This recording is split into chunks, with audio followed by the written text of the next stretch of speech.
you a story. This happened a number of years ago, and I was involved with a number of things that kind of crescendoed and came to an end. And when they came to an end, I had sold my company and sold all the stock and everything, and really didn't need to do anything else. So I was, for about 6 months, doing nothing. It was driving me crazy. And so I packed up my stuff and all my photo albums, and I took my graph paper because I'm an analytical person, and I went off into Georgia and camped underneath a picnic table and kind of mapped out where my life had been, and did like this 30-year analysis. And in the course of doing that analysis, by putting, people we had been, places I had seen, places that had meant a lot to me, and things like that, I began to see that there were 3 things that really had come out in my life to be just total 90-degree changes.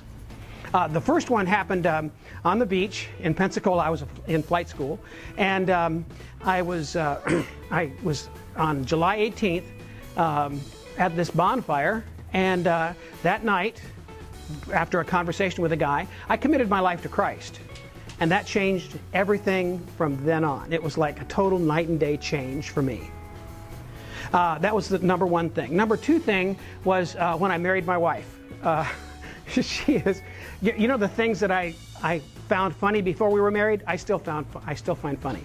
That's just her. She really still is the delight of my life.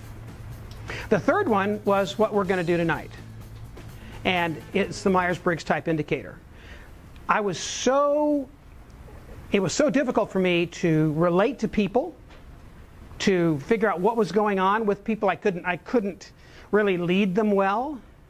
And then I found that I had this Myers-Briggs thing, and I began to use it, and it changed my leadership style. It changed my teaching style. This whole classroom, by the way, is taught to the dominant style in the room. That's why my promise is, if you don't get it, then I'll teach it a different way to you, because that's possible if you know the Myers-Briggs.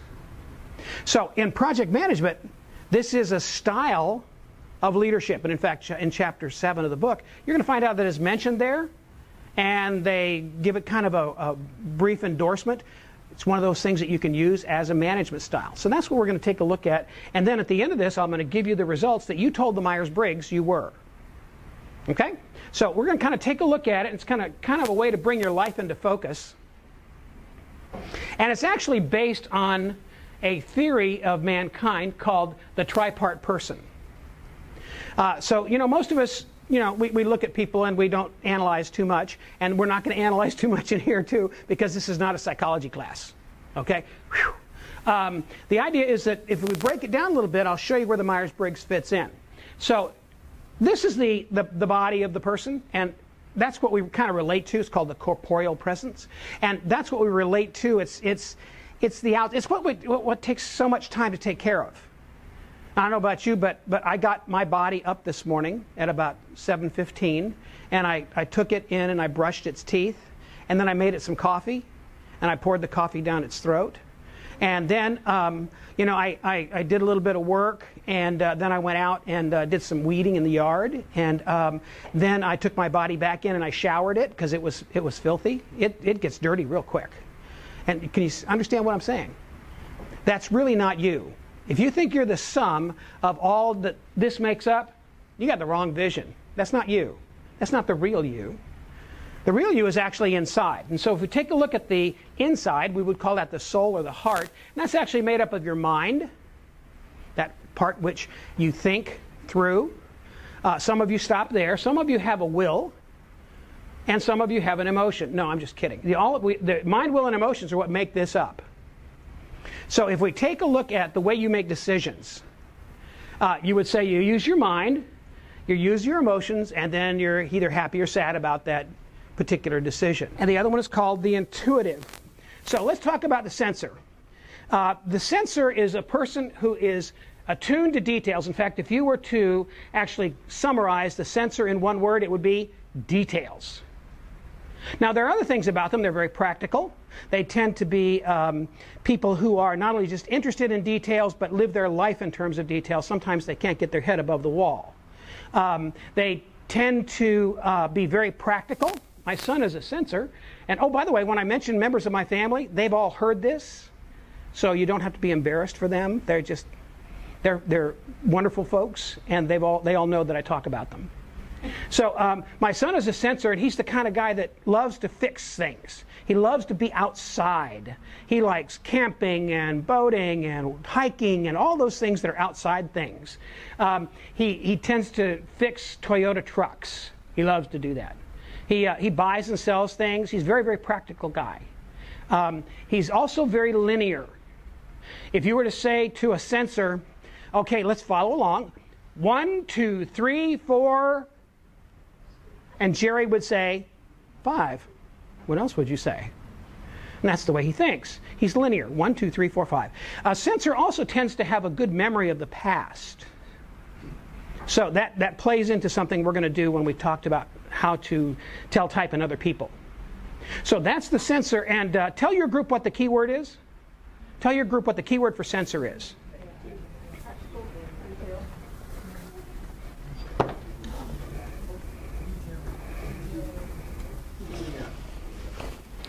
Okay, let's talk about the other side. The other side is the intuitive. All right? Now, the intuitive is a non-linear thinker. If you were to say the intuitive, 1, 2, 3, 4,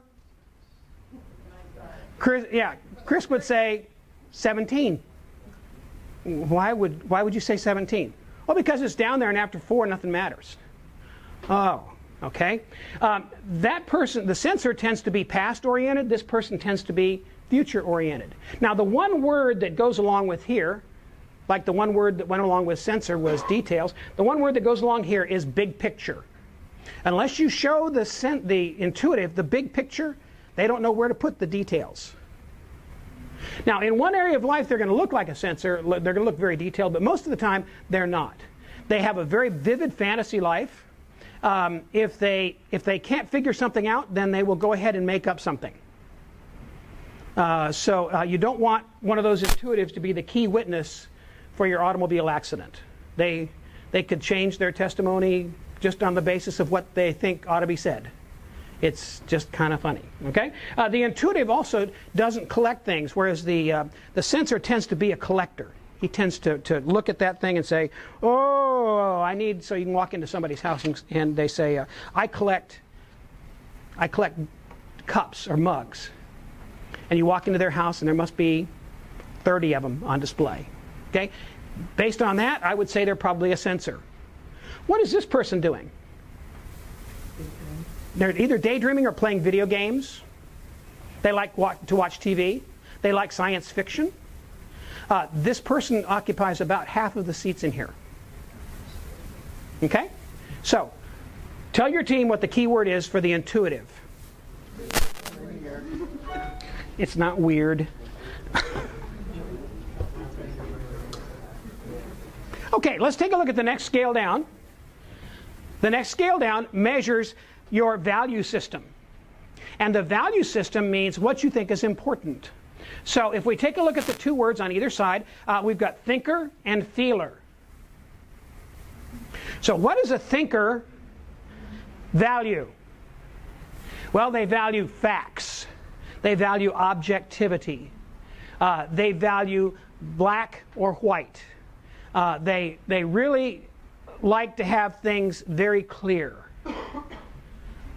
They tend to be not emotionally engaged, you would say, although we're not talking about emotions here, but we're actually talking about how comfortable you feel with your emotions. So the thinker themselves has a tendency, and notice I use the word tendency a lot, okay, has a tendency to be kind of objective and distant. Okay, you've met those people. The nice thing about the thinker is that most males are thinkers. Not all, but most. When we talk about a thinker, then we're talking about that person who's looking for facts, looking for objectivity. Okay? Most of your policemen are thinkers. What would happen if you had a policeman who was not a thinker? Well, let's take a look at the feeler. On the other side, we have the feeler. And, oh, by the way, what's the key word for thinker? Facts. Okay? And on the feeling side over here, the word is not emotion. Their value system is actually people. So the key word to their value system is people. Let's go back to our policeman. You have a policeman, he walks up to the window, he knocks on it, and you lower the window down, and you say, I'm sorry, I was just on the way to the hospital to give my kidney to somebody who's dying, and I'm sorry I was speeding. Okay, what would you expect as a reaction from a thinker? Here's your ticket. Okay, what would you expect as a reaction from a feeler? Oh, I'll escort you. I'll lead the way. What hospital are you going to? Because they really do have a value system that is people-oriented. This person tends to be warm. They tend to listen well. They tend to be very enthusiastic about things. They really do think of people first. If you've got them on your project, they're the ones that are going to think of, well, you know, we've actually worked way too long on that one issue, and people are really getting discouraged with it. Now, would the feeler know about that? You bet. They pay attention to people. Now, about 60% of the feelers are women.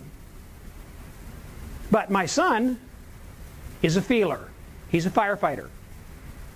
And so, at that point, you're going to run into them in the helping professions.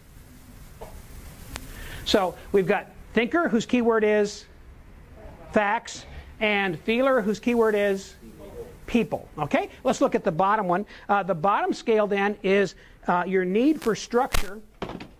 And you've met those people. They have a high structure need. We're going to use two words, judger and perceptive. The judger has a high need for structure. If they don't have it, they'll invent it. If they don't find it, then they're going to be it. They're going to step up and take leadership. These are the folks that actually do that. You know, when you all got together the first day, I said, okay, line up alphabetically by last name. And then I stepped back. What was going on there? I was looking for the people that couldn't stand the chaos. They had to step forward and they had to say, okay, want the A's down there and the Z's over here, and where are the H's? You're somewhere in the middle. That's what I was watching for. Who couldn't stand the chaos? Who had to take control? I was looking for my judgers. I'm always gathering data. Now, let me tell you about my daughter. She's a strong judger.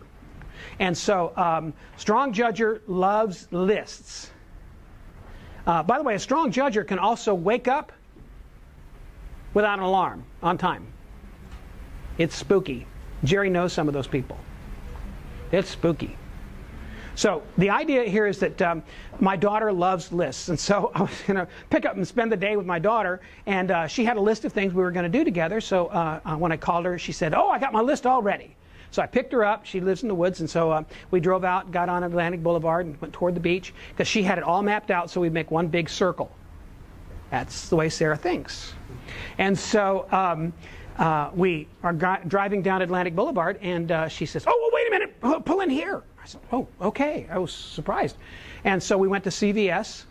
And Sarah is her grandmother's caretaker. And so she went in, got the medication at CVS. She came out, took her list, and then wrote on the list, pick up meds for Nana. Whack!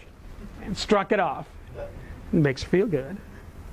That's what a judger will do. They make lists. Now, by the way, the key word for judger might be structure. Okay?